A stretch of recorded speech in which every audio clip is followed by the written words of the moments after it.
Yes we are live now. Hello friends, this is Vishwas. Welcome to Oxford classes. आज हम लोग discuss करने वाले दोस्तों सिंथेसिस के कुछ एक इम्पॉर्टेंट पार्ट को, क्योंकि जो इम्पोर्टेंट पार्ट है वो रिलेट करता है यूज ऑफ नॉमिनेटिव ऑब्सोल्यूट से। देखिए दोस्तों, हम लोग ये सिंथेसिस का पार्ट पढ़ रहे हैं और सिंथेसिस के पार्ट में हम लोगों ने देखा कि किस तरीके से सिंथेसिस आपको किस तरीके से कंबाइन किया जाता है, उसमें किस प्रकार के पार्टिसिपल का यूज करना है और पार्टिसिपल का क्या कार्य होता है और कैसे पार्टिसिपल का यूज किया जाता है। ठीक है दोस्तों, तो ये आपको बताया गया और उसमें बताया गया कि पार्टिसिपल आपके तीन तरीके के होते हैं। एक होता है प्रेजेंट पार्टिसिपल, एक होता है पास्ट पार्टिसिपल, एक होता है आपका जो है परफेक्ट पार्टिसिपल। ठीक है दोस्तों, तो तीन तरीके के आपके पार्टिसिपल जो कि पिछले तीन क्लासों में उनको इंट्रोड्यूस कराया गया और काफ़ी अच्छे से समझाया भी गया है। तो आप लोगों से एक ही रिक्वेस्ट है दोस्तों कि जो है अगर अभी तक उस वीडियो को ना देखे हो, क्योंकि बहुत ही इंपॉर्टेंट है, वो उसका एक हिस्सा है, तो वो बहुत इंपॉर्टेंट दोस्तों, उसको देखना मस्ट है। सबसे पहले उसको देखिए, उन तीनों पार्ट को देख लीजिए, फिर इस सेशन को देखिए। आपको बहुत ही मजा आएगा और 100% आपको समझ में आएगा दोस्तों, क्योंकि वीडियो इस तरीके से बनाया जाता है, आप लोगों तक पहुंचाया जाता है। और एक जो सबसे महत्वपूर्ण बात है दोस्तों कि हमारा ऑफलाइन बैच जो है 13 दिसंबर, यानी कि 13 दिसंबर जो आने वाला है, उस पर जो है 13 दिसंबर को बैच लॉन्च हुआ है। ठीक है भाई, तो 13 दिसंबर को जो है शाम को 3 बजे से हमारा बैच है। और जो भी इंटरेस्टेड कैंडिडेट्स हैं वो उनका स्वागत है। अगर आप चाहें तो आप हमारे इस व्हाट्सएप या कॉलिंग नंबर पर आप बात कर सकते हैं 8726704008 पर। आप इससे आप हमसे मैसेज या कॉलिंग के द्वारा बात कर सकते हैं दोस्तों।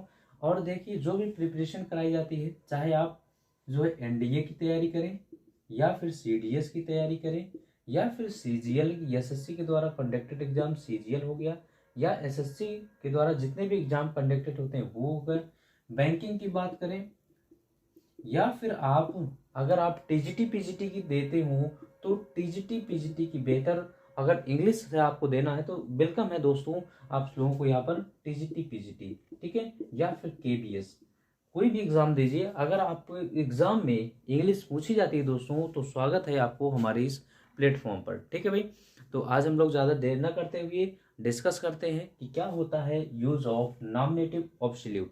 तो नॉमिनेटिव ऑब्सोल्यूट कहने का मतलब ये देखिए दोस्तों, ये और आपको बता दें कि 13 दिसंबर, यानी कि 13 दिसंबर 3 बजे से, ध्यान रखना दोस्तों, 3 बजे से जो है ये बैच स्टार्ट हो गया है और आप सबका स्वागत है। और बिल्कुल आप लोग उन दोस्तों को भी बताइए कि अगर एक बार आए, ट्रायल लें और न समझ में आता तो उनकी मर्जी है कि नहीं दोस्तों, बाकी आपको 100% मिलेगा दोस्तों, इसमें कोई भी रियायत नहीं है। चलिए आइए डिस्कस करते हैं क्या है आपका नॉमिनेटिव ऑब्सोल्यूट। ध्यान रखिएगा, अब नॉमिनेटिव ऑब्सोल्यूट, ध्यान रखिएगा, उस सब्जेक्ट को कहा जाता है या उस कर्ता को नॉमिनेटिव है कि नहीं। देखिए, सब्जेक्ट को ही नॉमिनेटिव कहते हैं, सब्जेक्टिव केस को ही नॉमिनेटिव केस कहा जाता है, क्योंकि वो नेमिंग वर्ड से कोरिलेट करता है, इसीलिए सब्जेक्टिव को ही क्या कहते हैं, नॉमिनेटिव कहा जाता है। ठीक है दोस्तों, पहली बात तो ये। अब नॉमिनेटिव ऑब्सोल्यूट है क्या, तो ध्यान रखना, हम उस सब्जेक्ट के बारे में बात करते हैं जिसका जो जो पूरी तरीके से वाक्य में क्या रहता है, फ्री रहता है। यानी कि नॉमिनेटिव एब्सोल्यूट कहने का मतलब किसकी चर्चा हो रही है यहाँ पर, सब्जेक्ट की चर्चा। और सब्जेक्ट को हिंदी में कहते क्या है, कर्ता। और ये अपने आप में पूरी तरीके से फ्री होता है। फ्री कहने का मतलब स्वतंत्र होता है, यानी कि ये पूरे वाक्य में, यानी कि जो वाक्य में स्वतंत्र रहता है उसी को क्या कहा जाता है भाई, नॉमिनेटिव एब्सोल्यूट कहा जाता है। यानी कि उसका संबंध किसी भी शब्द से नहीं होता है, किसी भी शब्द से, यानी कि इस कर्ता का सब्जेक्ट यानी कि किसी भी शब्द से कोई भी संबंध नहीं होगा, अपने आप में क्या होगा। ठीक है भाई, अब ध्यान रखना, जो नाम यूज ऑफ नॉमिनेटिव एब्सोल्यूट कैसे यूज करेंगे, कैसे पहचानेंगे, तो ध्यान समझना, यूज ऑफ नॉमिनेटिव एब्सोल्यूट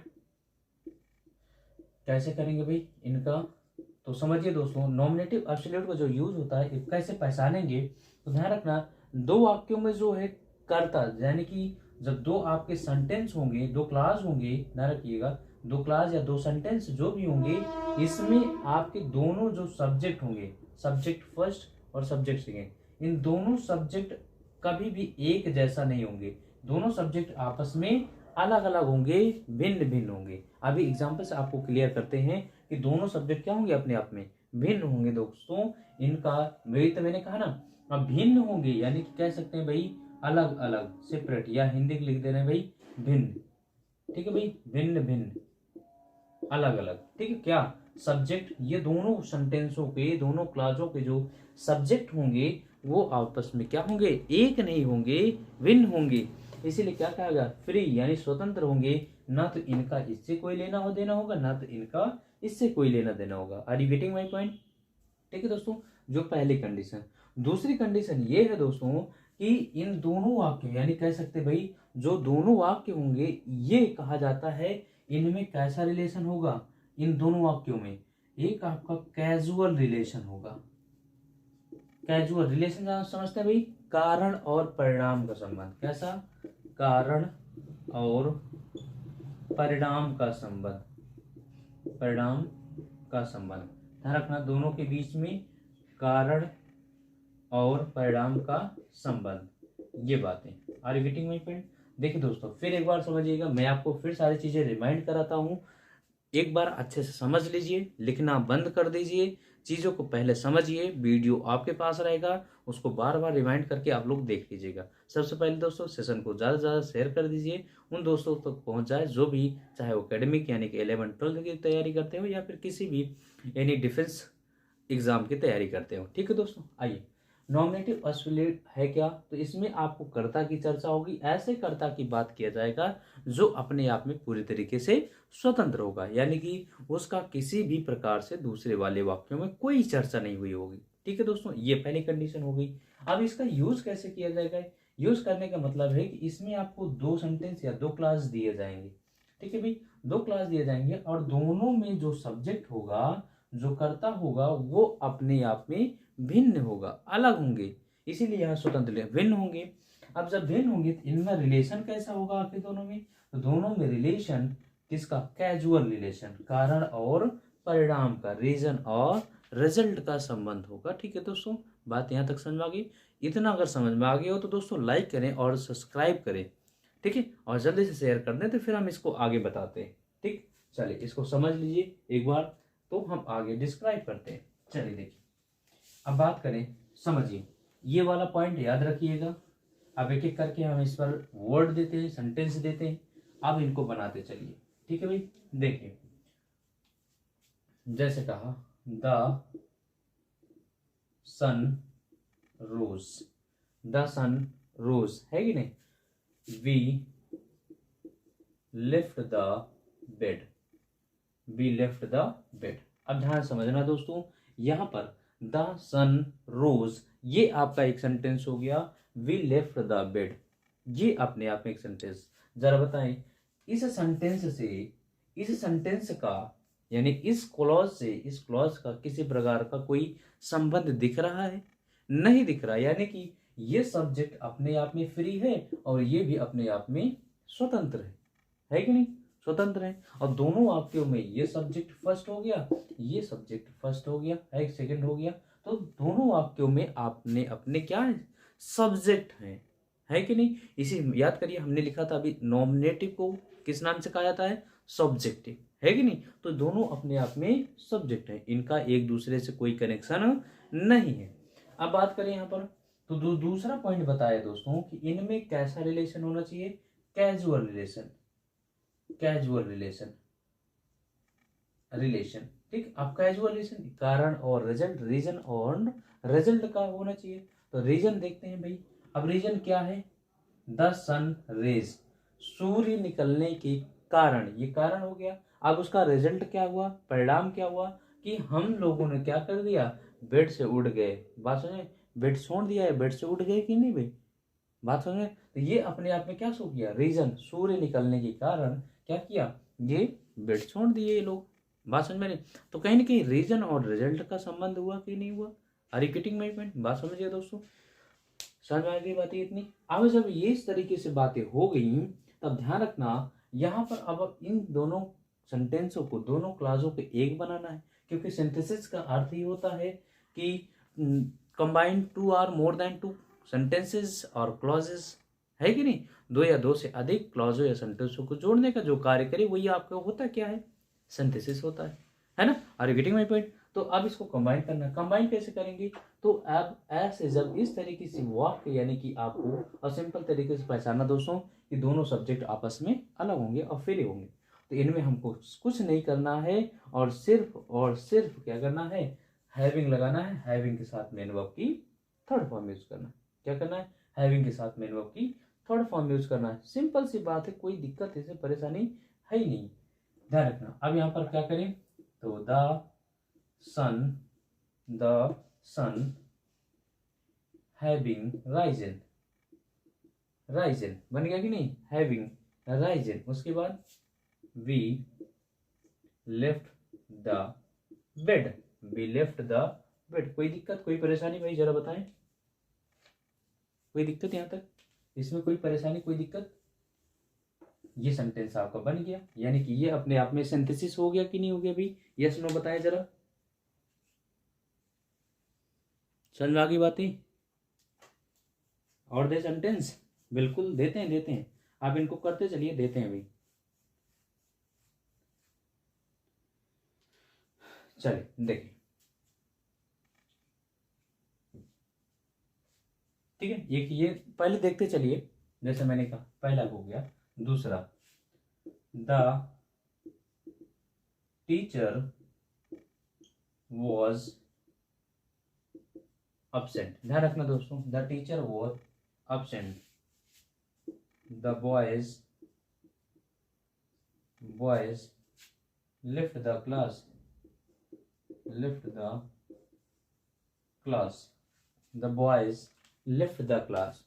अब फिर से ध्यान समझना, सारी बातें कैसे पहचानेंगे आप, नॉमिनेटिव ऑब्सोल्यूट है कि नहीं, ये सबसे बड़ा तरीका होता है, सबसे बड़ा जो समझने का जो आपका मुद्दा होता है, इशू होता है, यानी कैसे हम सेंटेंस को पहचाने। तो ध्यान समझिएगा कि पहली बात, यहाँ टीचर का जिक्र हो रहा है, यहाँ पर बॉयज का जिक्र हो रहा है, दोनों अपने आप में क्या है, एक दूसरे से क्या कोरिलेट है, क्या संबंध रख रहे हैं, बिल्कुल नहीं रख रहे हैं, दोनों अपने आप में क्या है, फ्री है। लेकिन क्या हुआ, ये टीचर के एब्सेंट होने के कारण क्या हुआ, बॉयज ने क्या किया, क्लास को लेफ्ट कर दिया। तो रीजन एंड रिजल्ट का कुछ न कुछ रिलेशन है कि नहीं है, कैजुअल रिलेशन कह सकते हैं।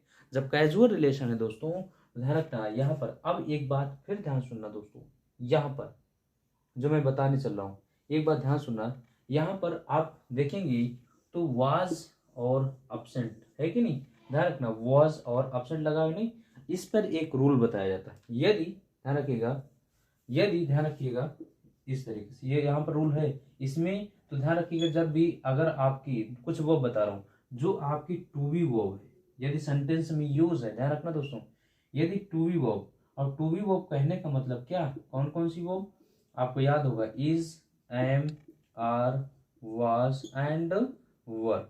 ये टू बी वर्ब यदि सेंटेंस में यूज है, सेंटेंस में यूज है, तो इनके साथ ध्यान रखिएगा दोस्तों, जब हम इनका सिंथेसिस करते हैं तो इनके साथ किसका यूज करते हैं, बीइंग का यूज करते हैं, किसका यूज करते हैं, बीइंग का यूज करते हैं, और इनके साथ हम थर्ड फॉर्म। ठीक है भाई, बताइए जरा, कोई दिक्कत। ठीक, अब इसका बनाएंगे, कैसे बनाएंगे, कैसे बनाएंगे भाई, बीइंग लगाएंगे यानी कि बीइंग का यूज करेंगे, तो इसको बनाएंगे। चलिए कैसे बनाएंगे, देखिए, द टीचर, अब यहाँ पर वॉज है, इसकी जगह क्या कर देंगे, बीइंग। अब उसके बाद क्या हो जाएगा, absent, द बॉयज, कॉमा लगा करके, the boys left the class, the boys left the class. कोई बताइए, कोई दिक्कत, कोई परेशानी। दोनों सेंटेंस आपने क्या कर दिया, जोड़ दिया कि नहीं जोड़ दिया, यहाँ दो आपने सेंटेंस अलग अलग किए, यहाँ पर दोनों का एक कर दिया। देखिए आपने यहाँ देखा इसको कि अगर आपका वर्ब ही होगा, उसके साथ आपकी हेल्पिंग वर्ब नहीं होगी, तो हम क्या यूज करेंगे भाई, बीइंग लगा, कौन सी, टू बी वर्ब होगा तो क्या लगा देंगे, बीइंग लगा देंगे, और उसे सारा सेंटेंस लिख देंगे।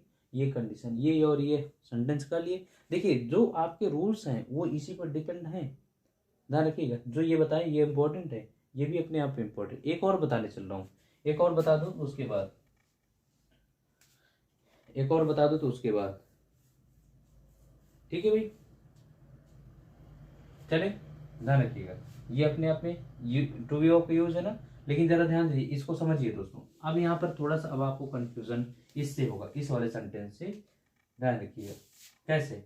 ये जो तीसरा सेंटेंस लिखने चाह रहा हूं, द कैप्टन, ध्यान रखिएगा, ये वाला अपने आप में बहुत ही इंपॉर्टेंट है। Captain was killed, the captain was killed, ठीक है भाई, ध्यान रखिएगा, द कैप्टन वॉज किल्ड, ये आपका एक सेंटेंस हो गया। The army fled, fled, fled, flee का सेकेंड फॉर्म है फ्लेड, फ्लेड क्या होता है? भाग जाना, है कि नहीं। The captain was killed, captain was killed, इसका अर्थ जरा बताएं, एक बार दिमाग पर सोचे, बहुत ही शांतिपूर्वक सोचे, आराम से सोचे। द कैप्टन वॉज किल्ड, इसका क्या अर्थ होगा? Captain was killed, the army fled, army भाग गई। अब यहाँ इसका देखिए, कुछ लोग इसमें क्या करते हैं, इसका अर्थ इस तरीके से निकालते हैं कि कैप्टन मार दिया, आर्मी भाग गई, है कि नहीं, आर्मी भाग गई, कैप्टन मार दिया, आर्मी भाग गई, तो कहीं ना कहीं नॉनसेंस है, ये अर्थ नहीं होगा दोस्तों, ध्यान समझना। यहाँ अर्थ जो कह रहा है, कैप्टन मारा गया, आर्मी भागी। जब कैप्टन किसी भी, अगर टीम का कैप्टन ही मर गया या कैप्टन ही नहीं है, तो क्या हो जाती? सारी टीम भाग जाती है कि नहीं भाग जाती, यानी कि टीम पीछे हट जाती। अगर कहीं युद्ध हो रहा, पहले के युद्ध देखते होंगे, तो युद्ध का जो स्पॉन्सर होता है, जो ऑनर होता है, जिसके मार्गदर्शन में होता है, अगर वही मार दिया जाता है, तो बाकी सैनिक क्या कर देते हैं? सरेंडर कर देते हैं कि नहीं, है ना। तो ध्यान समझिए दोस्तों, तो अब यहाँ पर ये जो कैप्टन है, इसके ऊपर कार्य किया गया है, ना कि ये कार्य किया है, इसके ऊपर कार्य, यानी कि ये मारा गया, मारने वाला कोई और है, वो सब्जेक्ट पता नहीं है।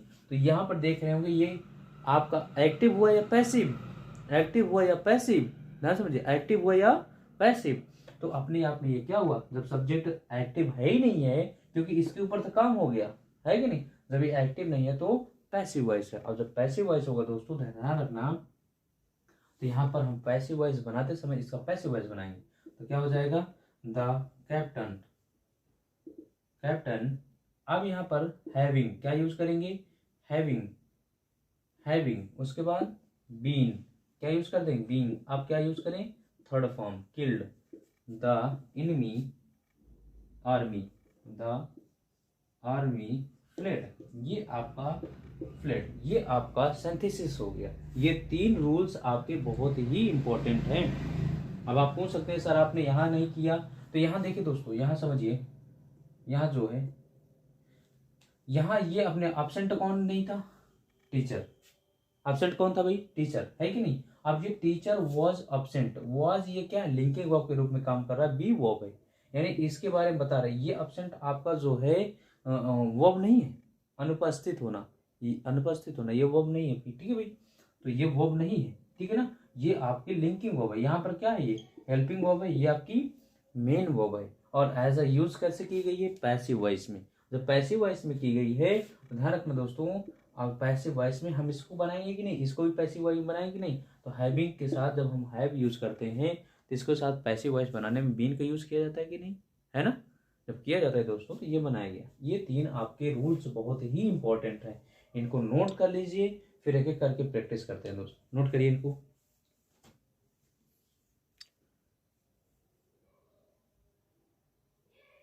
ये अपने आप में बहुत ही इंपॉर्टेंट है, समझ लीजिए भाई। चलिए, आप कुछ वर्ड देते हैं, कुछ आपको सेंटेंस देते हैं, आप बनाते चलें, एक एक बेस्ड इसी पर आधारित है ना। चलिए, एक सेंटेंस यहाँ पे लिख देते हैं,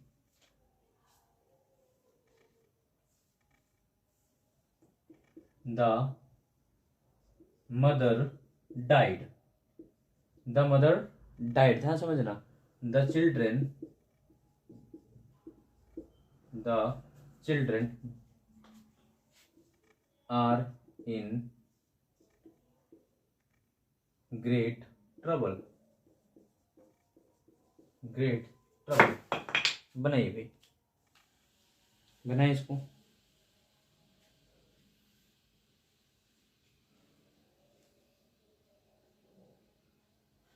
अब यहाँ पर डाइड सेकेंड फॉर्म है कि नहीं, सेकेंड फॉर्म है, दोनों मदर और चिल्ड्रन में कोई भी एक दूसरे से मैच नहीं कर रहा है। जब नहीं मैच कर रहा है, क्या यूज करेंगे? हैविंग लगाएंगे, हैविंग के साथ थर्ड फॉर्म लगाएंगे, ठीक। The mother having died comma the children are in great trouble. ये बन जाएगा कि नहीं बन जाएगा भाई, बताइए जरा, बन जाएगा ना। तो इस तरीके से अभी आपको और एग्जांपल देते हैं, चलिए करेगी भाई, देखें बिल्कुल आराम ध्यान से समझिए और आप एक एक सेंटेंस आप बनाइए, मैं देता चल रहा हूं और कमेंट बॉक्स में बना करके उसको बताते चले। चलिए देखिए दोस्तों, the bill rang the bell rang the school was closed। अब इसको बनाए भी, ये सेंटेंस बनाए, दूसरा सेंटेंस देते हैं, इसको बनाते रहे, दूसरा सेंटेंस देते हैं आपको, the sun rose the fog disappeared। बनाए भाई, बनाते रहे,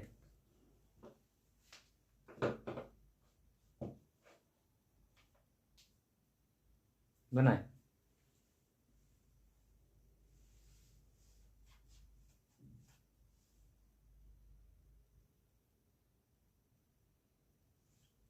ठीक, तीसरा, the class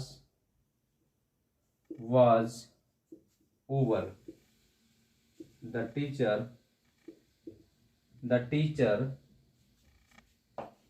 left the class। बनाए भाई, ये सारे सेंटेंस आपको बनाने हैं, बहुत अच्छे वाक्य हैं और बहुत अच्छे सेंटेंस भी हैं। अब आपको कोई कंफ्यूजन नहीं होना चाहिए इनको बनाने में, ठीक है भाई। एक आपको दे देते हैं और बनाए इसको,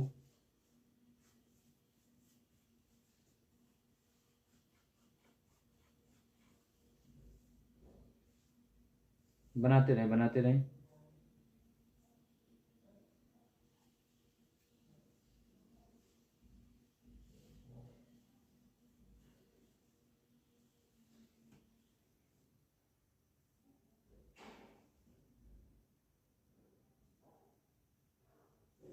ठीक, चलिए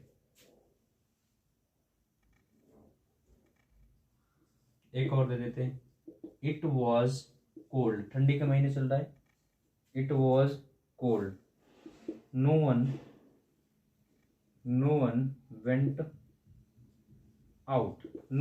वेंट आउट।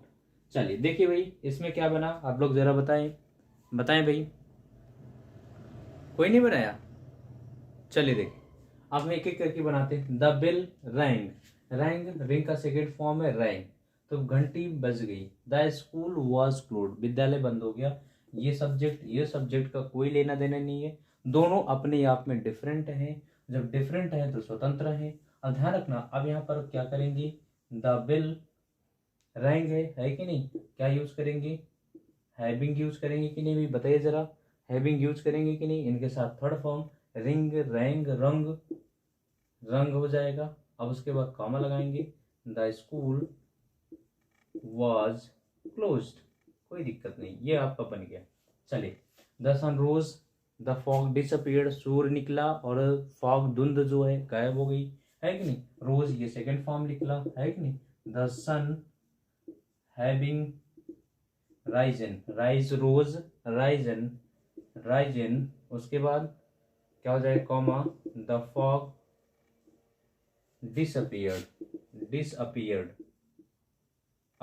ये बन गया आपका।